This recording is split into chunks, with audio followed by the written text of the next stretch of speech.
Hello everybody, this is Edwin Haynes here in Houston, Texas, and I'm definitely excited about this interview as well. I got Celia Rahman that's here with me, visiting from actually now Atlanta, Georgia. Yes, sir. One of my business partners, and I'll tell you all from time to time we have the series on entrepreneurship and leadership, and we had many people to come in to sit down, Celia, and talk to us about their industries. And one of the things I found is so similar in no matter what business you do. It's so similar as to how you build a business. And so we have an audience of people that we've been talking to over a period of time. And I know you had a chance to see a couple of the series. I did. And since you were in town, I wanted to make sure that we had a chance to chat. I appreciate it. Yeah. So, but anyway, I just want to say this too. Celia Rahman is actually one of our top leaders in our company that I'm involved with.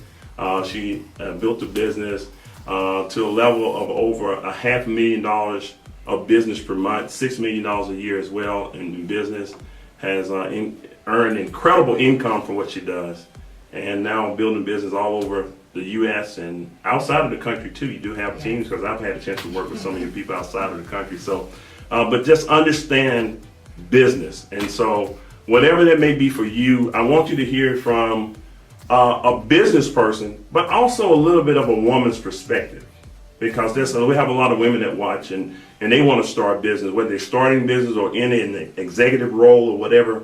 I think we all have some things that's common, and just like Napoleon Hill, when he did the book Think and Grow Rich, he found all of the similarities of the wealthy people around the world and put it in one book. And I'll tell you, if you read that book, you'll find a wealth of knowledge. And so I know you have that too. But if you don't mind, just share a little of your background as well. Well, hello everyone. My name is, as Mr. Haynes said, Celia Campbell Rahman, and excited to be here with you in Houston. And just really, my background isn't that extensive. You know, I has the same background as many people, going to school, getting the good grades, went on to college.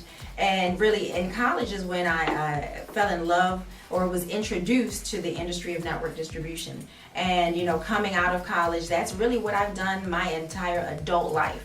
It's really given me an opportunity to live a life that I didn't know that I had the ability to live prior to being introduced to this industry, because I've always been that person that has ostentatious dreams. You know, I want the big things, the big house, you know, I want the beautiful cars, I want to travel the world, I want to own a jet. You know, nobody wants to wait in line. I don't want to wait in line. You know, so those are the things that I've always wanted for myself. But you know, the average route, I just didn't see myself being able to attain that. So I was so grateful for being introduced to the industry, because it's really allowed me to live a life that I wouldn't have been able to live otherwise. In addition, I know that there's so much more on the other side, just because of the individuals I'm attached to, and the type of people and the quality of people that I'm around, because they do stretch you. And just to know that, you know, if you're following someone that's making a significant amount of income, you know, you're able to make anywhere from where they are, from where you are. It's just a matter of what you see, the vision for yourself. So I'm here to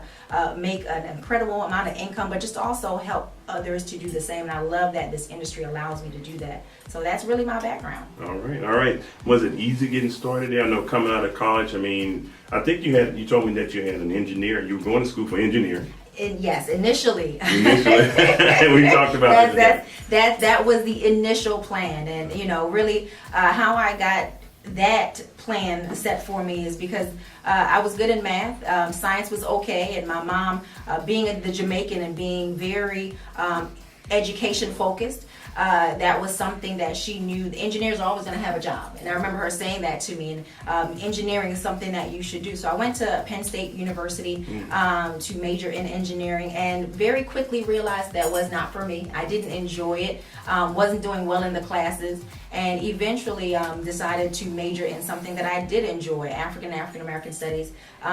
So there I had an opportunity to learn more about myself and just to really enjoy what I was doing rather than struggling in something. And in the midst of that, met some great individuals in college that I still keep up with today. So the experience of that, I definitely appreciate.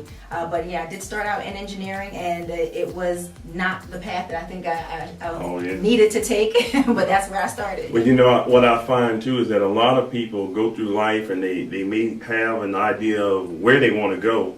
And sometimes we have saying putting a ladder against a wall, and realize that you climbed the ladder only to find that you was against the wrong wall. And you decided not to go that route. Nothing wrong with having a good job. If you're in a good job situation or whatever, by all means take advantage of that. But it's always more in life, I believe that's what you saw as well. So, and then you brought up another point that I keep forgetting. You speak so well. I wish I could speak like this. Oh my goodness. Listen, you're from Jamaica, I'm from the States, and you speak better than me. Years of practice. Well, so your mom. It's funny, when I first came to the U.S., they would put you in a program because I did have a deep accent. So it was kind of to help you to work that out. So over the years, I'm really good at code switching. So when I'm with my family, I sound one way. When I'm with, friends, I sound somewhere else. Yeah. So I sound differently than I'm with my family. I know you're always trying to get me to talk to you, but I'm become very good at code switching. Oh, yeah. Oh, wow. And I had a chance, I spent a lot of time in Jamaica. I think I told you this last time. I still have a Jamaican phone number.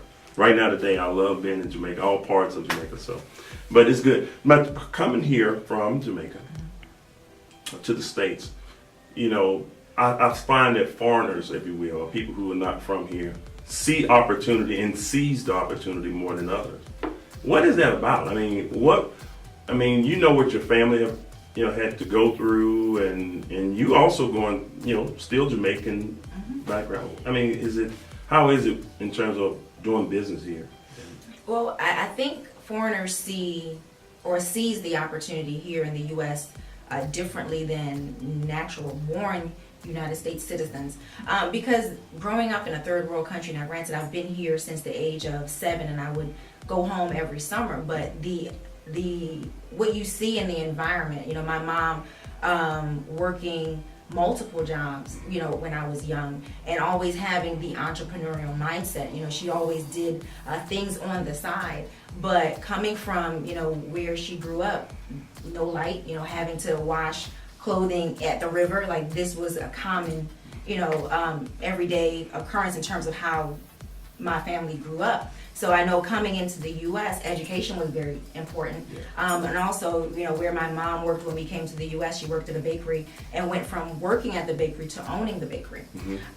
So really always wanting to have something of her own, because you hear of the American dream and you strive to get that. So when you don't have anything and you're given the opportunity to eventually have something of your own, you work that much harder. I know my mom, the first house she bought, she paid cash for it. Wow. Saved up for it. And the average person may not even have that mentality or the discipline to save, to be able to do that. So, coming to the U.S. and knowing how my family grew up and how we were raised, it is definitely knowing you have an opportunity in front of you to be able to do literally anything you put your mind to. I think that's the difference, where a natural born person coming from this country where is different from someone that's migrating from somewhere else. You bring that point up, and I think about so many of us in the States, we are so credit conscious. We want to do everything under credit. I was with a group of people on yesterday, and they were from different countries, and they were bragging about paying cash for their houses. Now, there are different people that give you different guidance on what to do, but most of them just didn't want to have debt. But think about it, they worked hard in the same country, but in a shorter period of time, paid off the debt. And to have that type of mentality. And one of the things I said, I want to make sure that I don't owe anybody. Absolutely. Absolutely. I've been down that road of owing people and stuff like that, but successful people never want to be in debt to others, unless it's a smart money that you have. And so, I mean, this is a good thing that I've been able to do. But getting over into your business, you working the business. How was that?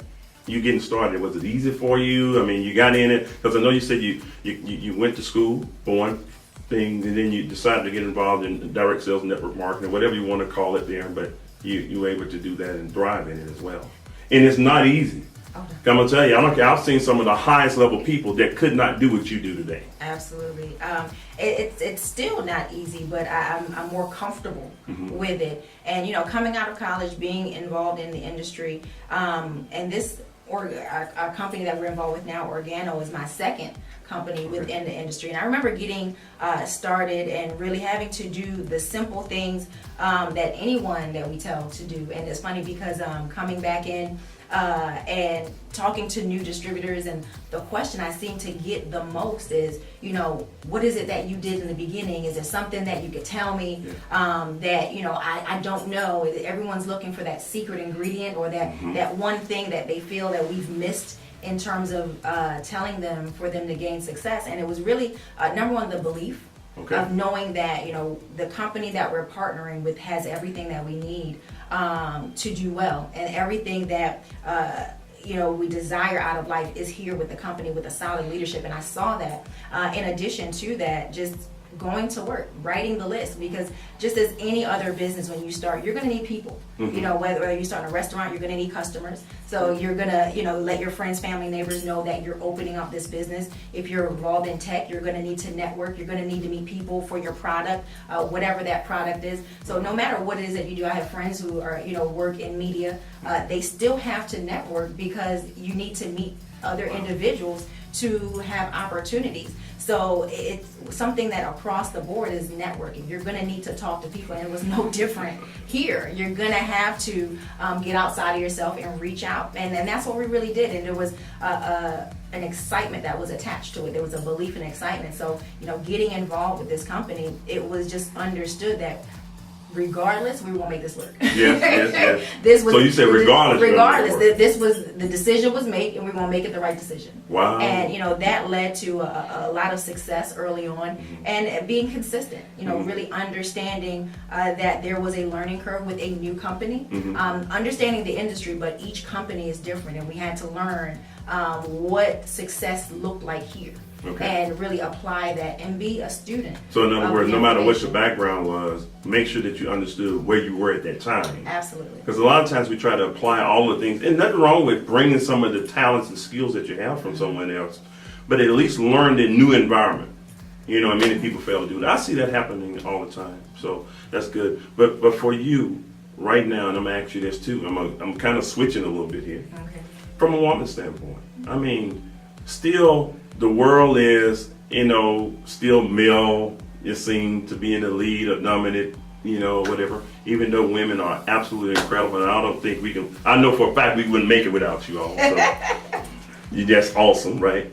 But do you have some things that you had to overcome being a woman in business? Do you think? I think, in my opinion, this is just my opinion, you all have to do more than men sometimes to prove yourself. So, it's debatable. You all could be a little better than us. just a little bit. I know I'm getting in trouble right now on this one. All right, you see how I eased in there, right? You did. All right. You tried to I had to smooth it out, right? But really, I do. I see it. I know it. I know what you go through. But tell me, how can a person, no matter what business, insurance, climbing a ladder of success in a corporate position, what type of mindset should you have going there? And have you seen any obstacles from being there as a lady in business? I remember, because that's something that I've discussed with a lot of different women over the years. And I remember early on in the industry, one of the things that I would be very leery about is prospecting, meaning going out and sharing your information. But with men, because sometimes they would try to hit on you. And in those type of instances, if I ever felt that there was that energy, I would definitely back off, because not wanting to start something that I knew I wasn't looking to finish. And if someone is looking to really get information about my business, but more so get information about me. We don't want to start off with the wrong foot. So I always did my best to keep it as professional as possible. And if someone did try to turn it to a side that I wasn't looking to pursue, I would be straight up. I'm looking to do business. But as a female in business, you always have to make sure that you keep it as professional as possible. I know some women sometimes wear wedding rings so that, you know, if they're talking to a guy about whatever, that it's something that is kind of that shield that lets them know that I'm not available, and so the conversation doesn't go there. And I've never really subscribed to that. I feel as though, you know, if my energy, the energy that I give off is the right energy, and if I keep it very upfront and business, you know, I'm a friendly person, so I smile at everybody. So I know sometimes that can be misconstrued as you know, me wanting more maybe than being just too open. exactly. But I do my best to keep it at all times, make sure that energy that I'm conveying stays in the business realm. I see. It's very important to establish and make sure that's up front so that you know. So good. Well, you know, and I appreciate you, as I do. I mean, we have so many people that need to hear from different perspectives, and you're giving it to us real and uncut. And I've seen you operate. I've seen you on stage. You're awesome on stage. Communication, the way you handle things, and I just ask you some things as we close out. What would you leave the audience with in terms of your experience? And you had great experience and success. I've seen it happen. Running a large organization. People call you all the time. You're managing people, you're managing the family, you're doing all these different things. What things would you leave them with in terms of what they should be doing as a business person or someone expecting to get in business? What should they be thinking about? You know, the first thing that comes to mind is something that it took me years to be comfortable with is number one, as a female, be yourself. You know, never try to be anyone or anything else other than your true, authentic self, because that shining through will take you way further than imitating anybody else.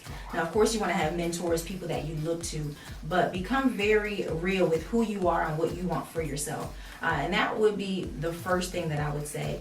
And second thing is, you know, it doesn't matter what it is that you want to do, have a belief that it's possible for you. And I know for me, that's something that's been, I've been dealing with over, you know, for years, just becoming very clear on what I want for my life, what I want for my kids, and just knowing that the work that I need to be able to put in to achieve that is possible, because I deserve everything that God says that He has for me. The universe is going to bring me everything that I desire for my life. So just really becoming one with just knowing that, you know, where I am is where I need to be, and very clear on the things that I want. And, you know, I'm big on vision boards. I'm big on writing down the things that I want. I have my kids, we talk about the bigger things that they want in life, and we'll dream together. But I think it's really good to have a belief in self, as well as just knowing what you want for your life and just really charting that path to get it. Oh, that's awesome. So believing in yourself, and being your authentic self. Being your authentic self. Authentic self. Awesome. Well, I appreciate you.